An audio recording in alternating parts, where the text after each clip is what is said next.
আমাদের দুজন বিধায়ক নয়ন সরকার এবং সুদীপ সরকার সহ আমরা এসএফআই এবং টিএসইউর আজকে এখানে এলাম।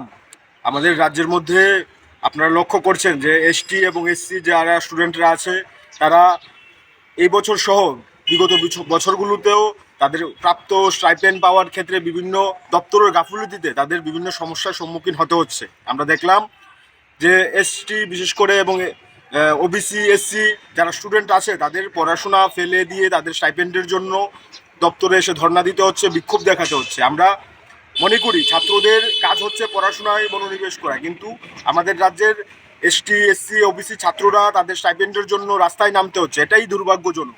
যখন আমাদের রাজ্যের মুখ্যমন্ত্রী বলছেন রাজ্যের মধ্যে সুশাসন চলছে, রাজ্যের মধ্যে 18 সালের পর থেকে শিক্ষা ব্যবস্থার উন্নয়ন চলছে, আমরা দেখলাম ছাত্ররা বিভিন্নভাবে বিভিন্ন শিক্ষা সামগ্রীর জন্য তাদের প্রাপ্ত স্টাইপেন্ডের জন্য রাস্তায় নামতে হচ্ছে।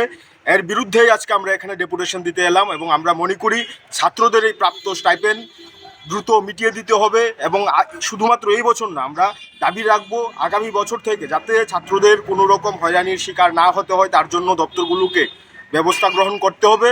এবং আমরা আশা রাখবো আজকে আমাদের এই ডেপুটেশনের পর ওনারা ভাববেন এবং ছাত্রদের স্বার্থে যাতে দপ্তরগুলো কাজ করেন তার জন্য আমরা ওনাদের কাছে আবেদন রাখবো।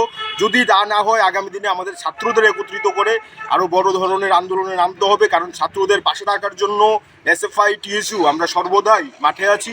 এবং আজকে আমরা এই যে বিধায়ক দুজন আমাদের সাথে এসছেন তাদের আমরা বিশেষভাবে ধন্যবাদ জানাচ্ছি ছাত্রদের পাশে থাকার জন্য, তারা যেভাবে মানবিকভাবে আমাদের পাশে দাঁড়িয়েছেন। সকলকে ধন্যবাদ। এসছি তপশিলি কল্যাণ দপ্তরে আমরা ডেপুটেশনে মিলিত হয়েছি। আমাদের সঙ্গে আছেন আমাদের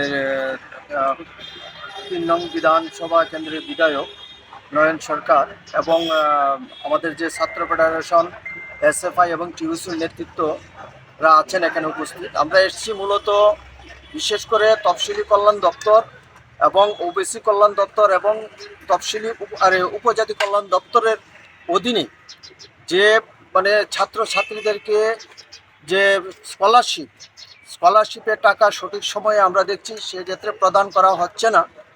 এই জন্য আমাদের রাজ্যের ছাত্রছাত্রীরা একটা সমস্যার সম্মুখীন হচ্ছেন। বিভিন্ন সময় আমরা দেখছি যে বিএড এবং ডিএলএড করার জন্য যে ভর্তি হচ্ছে সেই ক্ষেত্রে স্কলারশিপের টাকা সঠিক সময় প্রদান করা হচ্ছে না। এই টাকাটা নিয়ে তারা পরবর্তী সময়ে যে টাকা জমা দিতে হয়, ইনস্টলমেন্ট জমা দিতে হয় টাকা, সেই ক্ষেত্রে আমাদের রাজ্যের স্টুডেন্টরা বেশিরভাগ নির্ভরশীল। আমরা দেখছি বিগত সময়ে আমাদের যে স্টুডেন্ট ফেডারেশন বা টিএসইউ যারা আছে তারা বিভিন্ন সময় ডেপুটেশন দিয়েছেন, ধর্ণা দিয়েছেন, সেই ক্ষেত্রে তেমন কোনো কর্ণপাত হচ্ছে না। আমরা আজকে আমাদের যে স্টুডেন্ট ফেডারেশন এবং যে টিএসইউ নেতৃত্বদেরকে নিয়ে আমরা বিধায়ক দল এসছি, ওনার সঙ্গে মিলিত হব এবং আমাদের পক্ষ থেকে দাবি থাকবে বিশেষ করে সঠিক সময়ে ছাত্রছাত্রীদের যে স্কলারশিপের টাকা যাতে মিটিয়ে দেওয়া হয়, সেটা আমরা আজকে দাবি রাখব।